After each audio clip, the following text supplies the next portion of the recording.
Okay, we now continue with chapter 6, the very important theorem. See now is theorem 6.2.6.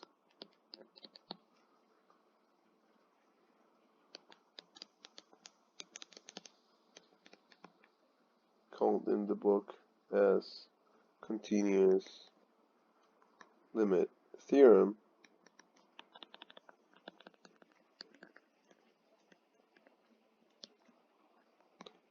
Okay, so what is this? We already discussed this before. This is just a theorem that tells you that if Fn is a sequence of functions defined on a subset of the real numbers, subset A, that converges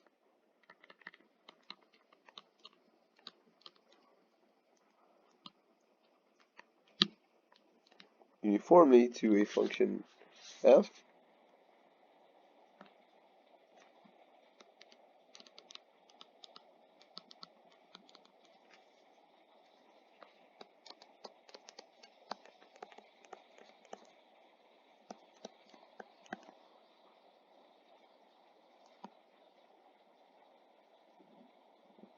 well, this is a reason I cannot write here.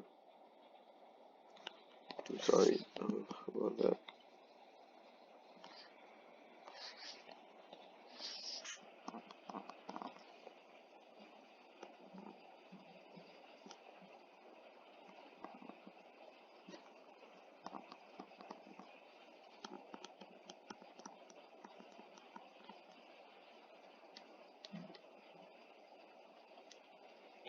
Uniformly to f defined on A.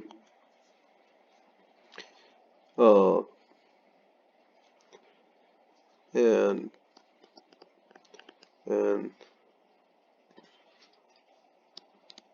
each Fn is continuous at a point C in A,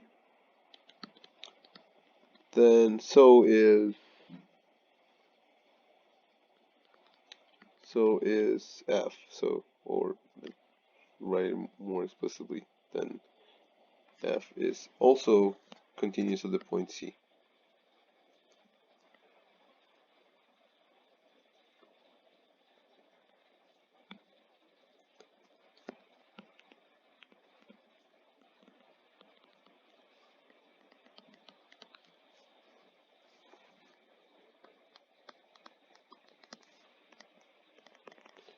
At C, at the point C.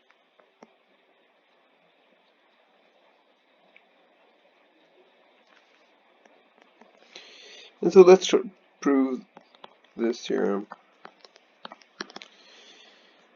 So what do we know? I mean, we know that the Fn's are continuous. So for each n,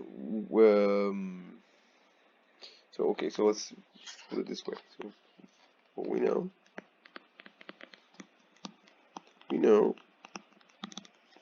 first of all, for all n in n, and for all epsilon greater than 0, we know that there exists a delta which depends on C. I mean, we're not dealing with a uniformly continuous functions. I mean, this is not part of this theorem. Such that what happens? Remember, given any n in n, we know that the following statement is true. For every epsilon greater than 0, there is a delta that depends on C and of course on epsilon. I mean, let me just write dependence on epsilon here, such that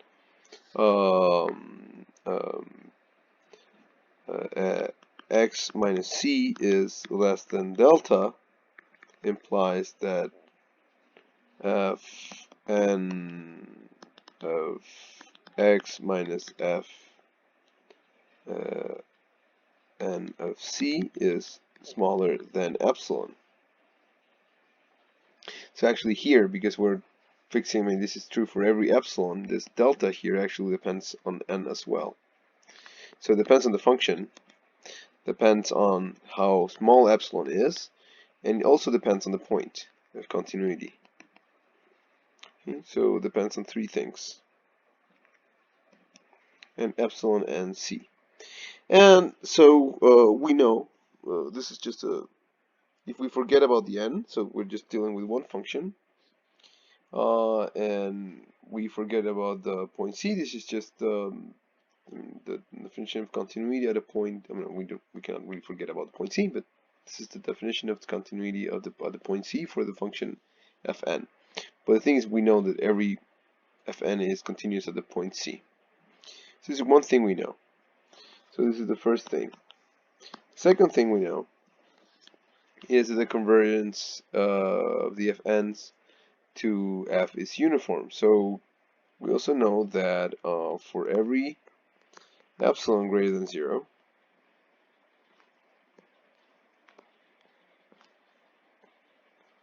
for every epsilon greater than 0, there is an n. It's an n. Actually, the n doesn't depend on x. That's a good thing. N such that I'm sorry.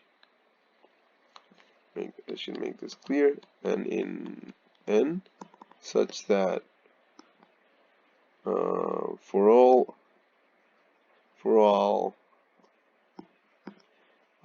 n greater than or equal to n, the absolute value of fn of x minus fn minus f of x is less than epsilon.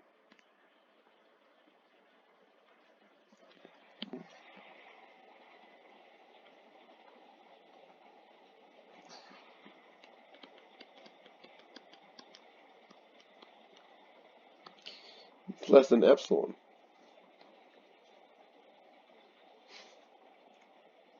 Okay, so we already know this. I mean, these two facts, and this fact down here. I mean, it's important to stress that again here. There's no, the n here doesn't depend on x.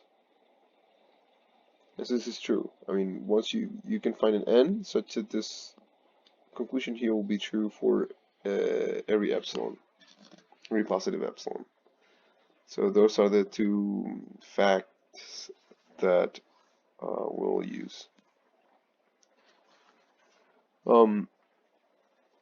Then next, so what do we want to show? So we want to show that the function f is continuous at c. So we want to show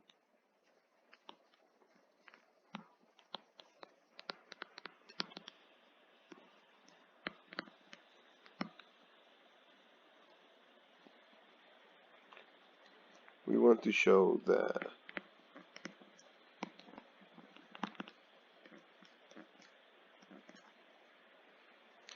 for every epsilon greater than 0 there exists a delta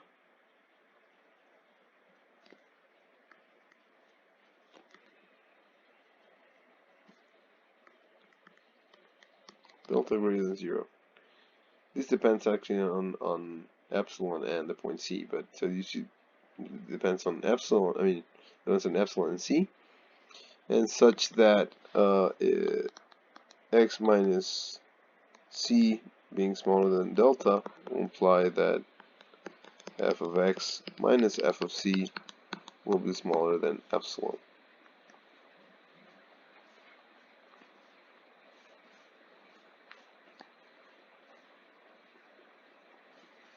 So this is what we want to show. On the one hand, we know this to be true if we were to add the subscript n to f.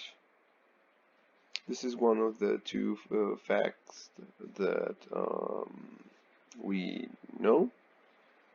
Right, so the second one. And the first one, I mean, this is the first one, the first of the two facts is that, so that if that I mean the function fn is continuous at c, and it's true for every n. The second thing we know is that fn approximates f at any point in a uniform way. So you just need to pick an n sufficiently large, and that's going to be and the function fn is going to be uniformly close to f. So now, using these two things, so we realize, okay, so what do we want? Again, as always in this course, what we need to use is the triangle inequality. So we start from this. So we know we want f of x minus f of c to be small. So we know that this is going to be smaller than f of x minus f sub n of x plus the absolute value of f of n x minus f of n of c plus the value of f of n of c minus f of c. And why do we split it in this way?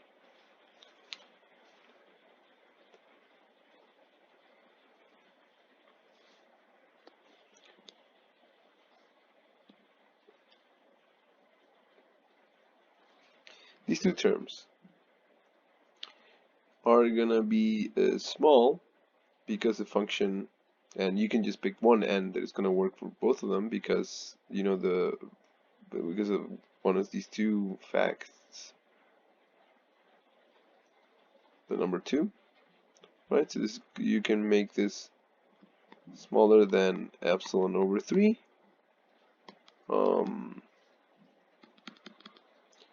If n is, let's write this down here.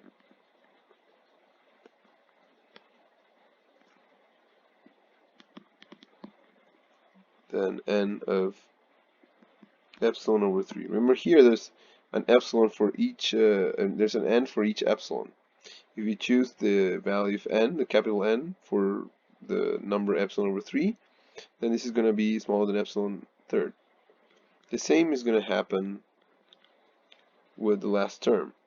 Again, just by picking n greater than n, then capital N, corresponding to epsilon thirds.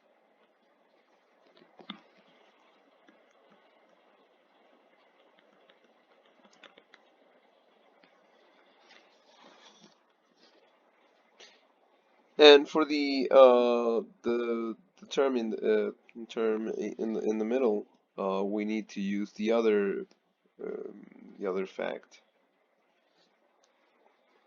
that we know.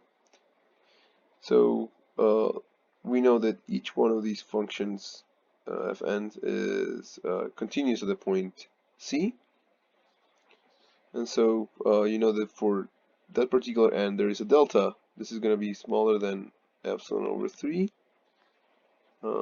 if x minus c is smaller than delta of n comma epsilon over 3 comma c.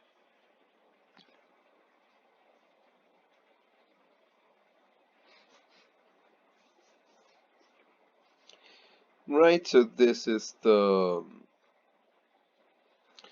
this is where we actually use all these all these things that we know, because now we are adding epsilon thirds, epsilon third, and epsilon third to obtain something that is going to be smaller than epsilon. But what are the things that we need to assume? I mean, here there's no, on this side there's no n. So the only condition that we are really imposing here is a condition how close x has to be to c, which is this condition over here. These conditions here are intermediate and have nothing to do with the condition we need to impose on x, how close x needs to be to c in order to conclude. So we know then that, so we've shown that if x is, x minus c is in absolute value smaller than delta, we found a value of delta, then the difference between f of x and f of c is going to be smaller than epsilon. Epsilon was arbitrary, so we proved that then that the function f is continuous at the point c, following what we know already.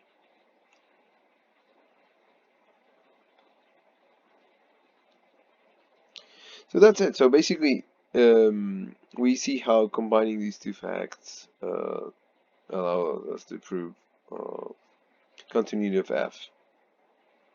So where the delta we need to choose is the delta that you need for fn and epsilon third and c, and that's everything we need to know in order to conclude. Now, as I said, the important thing that we need to know, I'm gonna skip a lot. I mean, I'm gonna give this for you to read. But the important thing is here the term by term, the term by term differentiation and continuity theorem. So we're gonna skip now a bunch of things that you can read. I'm gonna assign to you, but we're gonna go to term by term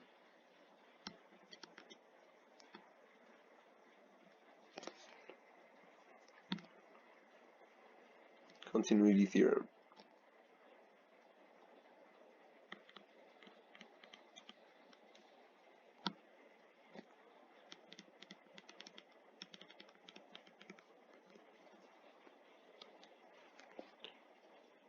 And what does it say? So we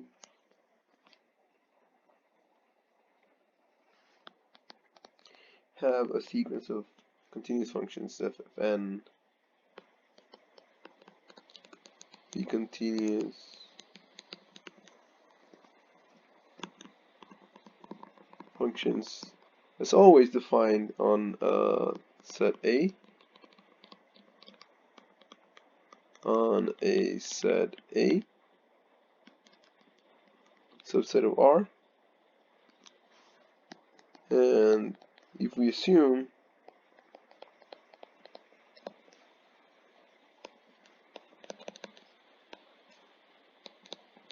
this converges uniformly,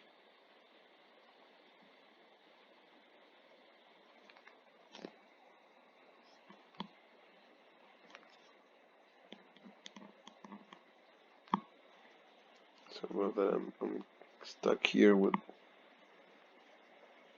pen I can't erase, and I can see what I'm writing.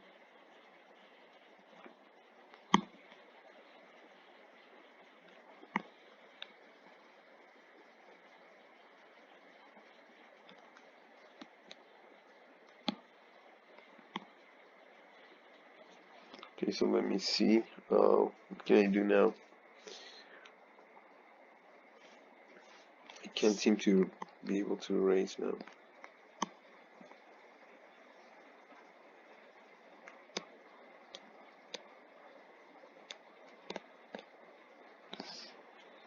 See if I can at least select this.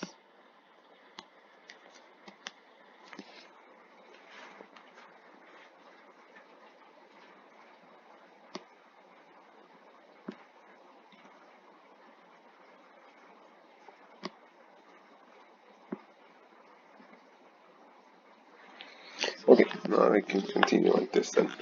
It's not optimal, but okay, we'll do. And assume that the infinite sum So the series of the if n's when n equals 1 to infinity converges uniformly to f defined on A. The conclusion here is then f is continuous.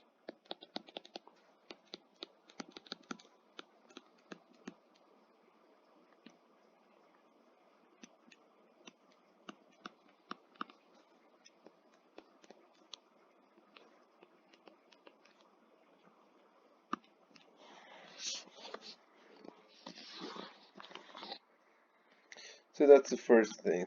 I mean, and well, you can see why. I mean, this is basically transporting amounts to for all the things we've done for sequences to. I mean, I mean, transported the thing we've done from sequences to the context of series. In the same way that we did when we studied sequences and then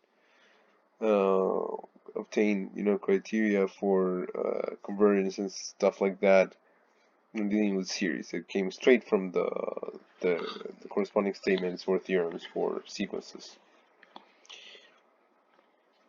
So that's one first thing.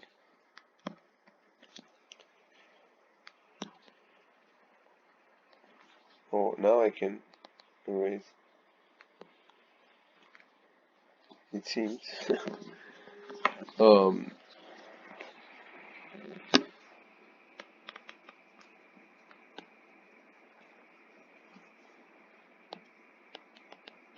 So it's one first statement that we need to know. The next one is the differentiability theorem, term by term differentiability.